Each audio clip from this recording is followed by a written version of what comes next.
Olá, bem-vindos a mais uma aula de ciências. Eu sou a professora Jéssica e na aula de hoje nós vamos conversar sobre os animais vertebrados, os anfíbios. Vamos lá?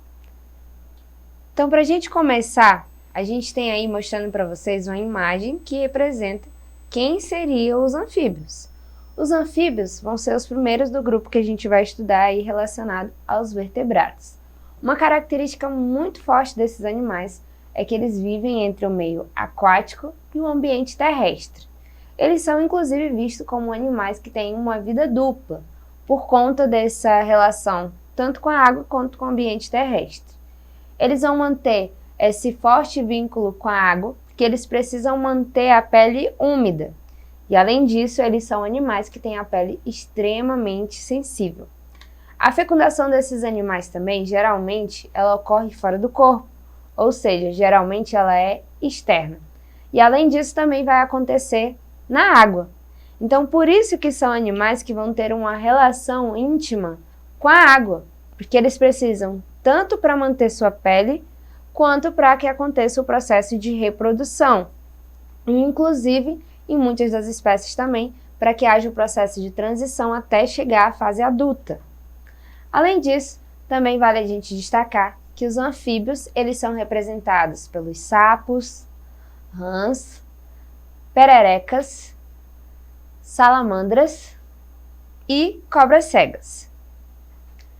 E aí na imagem da esquerda para a direita, de cima para baixo, nós temos o representante da ordem Anura, temos um anfíbio que ele já foi extinto, que é esse que mostra só o esqueleto dele, temos também aí outro da ordem Caudata, e um que é chamado da ordem Gymnophiona, que a gente vai entender mais à frente o que é. E aí os animais desse grupo também vale a gente destacar que eles foram os primeiros vertebrados a colonizar o meio terrestre, embora parte da sua vida ainda dependa do meio aquático. Então, embora eles tenham esse contato com a água, eles conseguem também, depois de um certo tempo, passar um tempo da sua vida diretamente com o meio terrestre. E aí, quais são as características gerais desses indivíduos? Os anfíbios, eles vivem aí em água doce. Só que, é claro, temos aí exceções, que seria o caso da rã comedora de caranguejos, que vive em um ambiente de água salgada, ambiente marinho, e a rã aguadeira, que é do deserto australiano. Mas tirando essas duas espécies, praticamente todos vão ter relação somente com a água doce. Porque lembra o seguinte, se eles são seres que têm a pele extremamente sensível, o sal da água poderia ser um problema para esses animais, para esses indivíduos. Então, por isso, é muito mais benéfico eles terem contato com a água doce. Além disso, vale a gente trazer também que eles são seres que têm pulmões, tá? Esses pulmões ajudam no processo de troca de gases, a troca do oxigênio, gás carbônico. A pele deles também auxilia no processo de troca de gases, porque é uma pele bem lisa, uma pele bem fina. O coração deles possui 2 átrios e um ventrículo, e isso aumenta a eficiência de transporte do sangue. Eles possuem também o tímpano, que é uma membrana que vai vibrar com o som e vai remeter estímulos para as estruturas nervosas do ouvido. Vão ter também pálpebras. Essas pálpebras ajudam na proteção dos olhos e na limpeza dos olhos. São seres também ectotérmicos, tetrápodes e que têm as patas bem definidas. O que seria isso de seres ectotérmicos? Significa que são seres que não têm o controle da temperatura corporal. Eles dependem muito da temperatura do ambiente para se manter constante. E por isso, quando o ambiente não está favorável, eles podem fazer a busca por outros locais. E quando a gente fala deles serem seres tetrápodes, significa que eles vão apresentar aí as 4 patas. E sobre os anfíbios também, o que vale a gente entender um pouquinho mais? Como é que funciona o sistema circulatório desses animais? Basicamente, eles vão ter o sistema circulatório fechado, uma circulação dupla e uma circulação incompleta. Ou seja, o sistema fechado significa que o sangue circula pelo corpo dentro de vasos sanguíneos. Quando a gente fala da circulação C do tipo incompleta, significa que o sangue venoso e o sangue arterial se misturam. O que seria isso de sangue venoso e sangue arterial? O sangue rico em oxigênio e o sangue rico em gás carbônico, eles podem se misturar em algum momento. Por isso que a gente diz que é a circulação completa.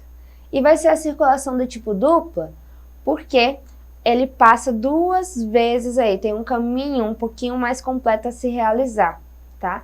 E aí, no caso, o coração deles também vai ser dividido em 3 cavidades, como já foi dito para vocês, que vão ser 2 aurículas ou átrios e vão apresentar também a estrutura do ventrículo.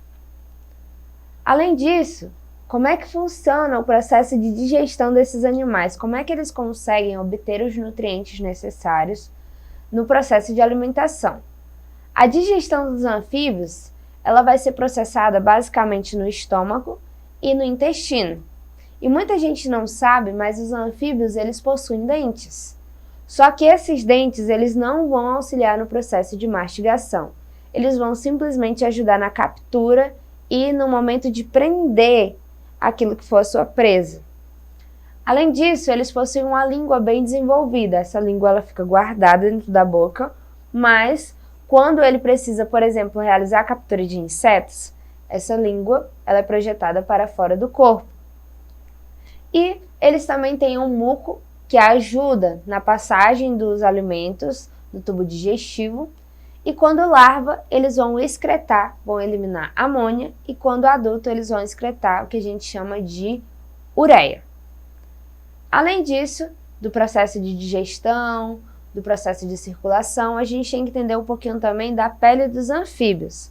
Lembra que eu disse para vocês que é uma pele extremamente sensível, uma pele que ela é lisa, uma pele que ela é fina? O que mais que a gente tem de destaque em relação à pele dos anfíbios? A gente tem aí que alguns podem ter a pele áspera ou com verrugas. Essa pele, ela geralmente é úmida e geralmente é nua. Isso quer dizer que não apresenta escamas e nem pelos. E os anfíbios também vale trazer que eles não vão parar em nenhum momento da vida para ingerir água. Mas como é que eles vão ter água no seu corpo? Através da pele. Lembra que eles são indivíduos que estão em contato direto com a água. Então, a partir do momento que eles têm esse contato com a água ela é absorvida através da pele. Na pele também eles vão possuir glândulas, que vão ajudar nessa umidade, e os sapos, eles vão ter um par de glândulas chamadas de paratóides. Essas glândulas no sapo são bastante importantes, porque é nessas glândulas que a gente vai possuir o veneno, que vai fortalecer ele e vai ajudar também como uma estratégia de defesa.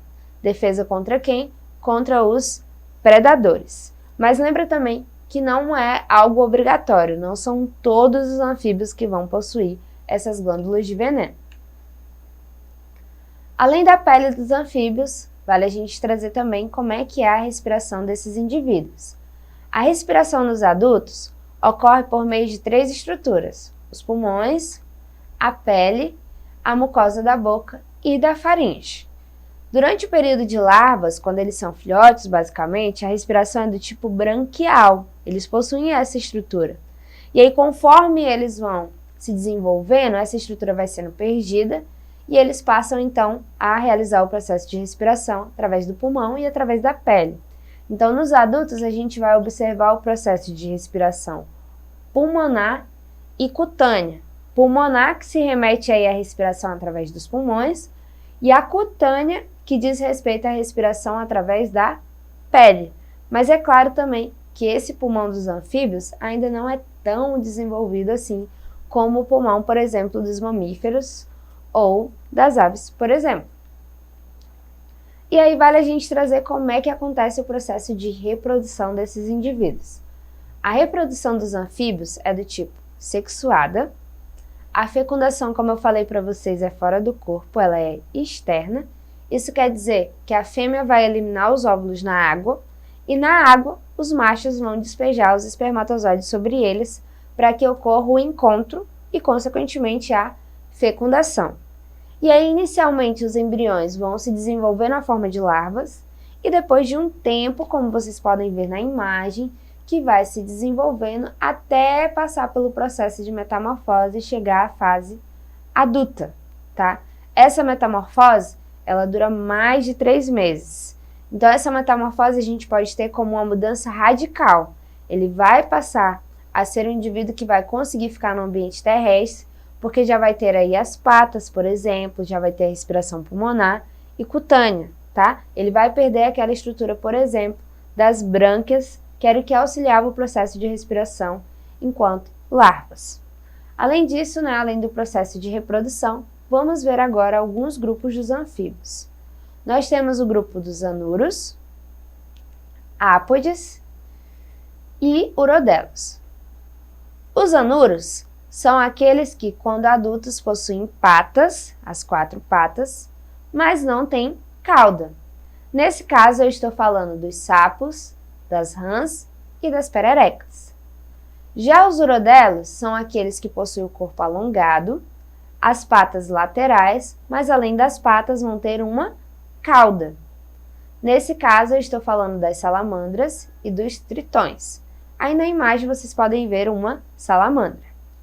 E o outro grupo que a gente tem é o grupo dos ápodes. Os ápodes já vão apresentar um corpo cilíndrico, não vão possuir patas, e nesse caso o mais comum que a gente vai ter vai ser as cobras cegas.